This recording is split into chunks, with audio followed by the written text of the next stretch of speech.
ഒരിക്കലും മരിക്കാത്ത സ്നേഹം എന്ന് പറയാൻ കഴിയുന്നത് ഹൃദയത്തിന്റെ തുടിപ്പായ മുത്തുനബി സല്ലല്ലാഹു അലൈഹി വസല്ലമ തങ്ങളോട് മാത്രമാണ്.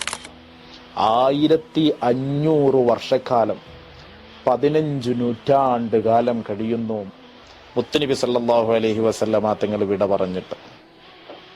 ഇന്നും ഒരു പ്രതിമയോ ഒരു ബിംബമോ ഒരു ചിത്രമോ ഒരു ചിത്രീകരണമോ ഇല്ലാതെ മുത്തുനബി സല്ലല്ലാഹു അലൈഹി വസല്ലം നിറവസന്തമായി നമ്മിൽ നിറഞ്ഞു നിൽക്കുന്നു. മുത്തുനബി സല്ലല്ലാഹു അലൈഹി വസല്ലമ തങ്ങളോടുള്ള അടങ്ങാത്ത സ്നേഹം കൊണ്ട് ഹൃദയത്തിന് നാം ജീവൻ നൽകണം. തിരുപ്പിറവിയുടെ 1500ാമത്തെ ആണ്ടാണ്, നബിദിന ആഘോഷമാണ് ഈ കൊല്ലം കടന്നു വരുന്നത്. വസന്തം വരുന്നു, സ്വലാത്തിനാൽ നമുക്ക് സ്വാഗതമോദാം. അല്ലാഹുമ്മ സ്വല്ലി അലൻ നൂരി വ അഹ്ലി. പാരം സിരിയൻ നിന്നുദവി സ്വർഗ പദവി